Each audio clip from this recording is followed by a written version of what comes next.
अस्सलामुअलैकुम। हमारे प्यारे आका की हदीस मुबारक, हमारे प्यारे नबी सल्लल्लाहु अलैहि वसल्लम की नसीहत। रसूलुल्लाह सल्लल्लाहु अलैहि वसल्लम ने फरमाया, जब तुम में से कोई शख्स जमाई ले तो उसको अपना हाथ मुंह पर रख लेना चाहिए, क्योंकि खुले मुंह में शैतान दाखिल हो जाता है।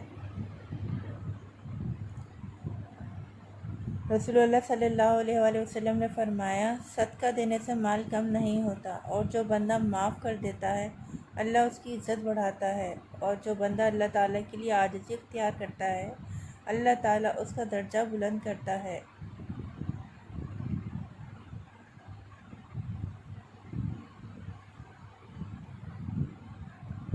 जो शख्स किसी मुसलमान को दुनियावी मुसीबत से छुड़ाए और अल्लाह ताला इसको क़यामत की मुसीबतों से छुड़ाएगा, और जो शख्स किसी मुफलिस गरीब पर मामले में आसानी करे अल्लाह ताला उस पर दुनिया व आखिरत में आसानी करेगा, और जो शख्स किसी मुसलमान की पर्दा पोशी करे अल्लाह ताला उसकी पर्दा पोशी करेगा, और जब तक बंदा अपने मुसलमान भाई की मदद में लगा रहता है अल्लाह ताला उसकी मदद में लगा रहता है।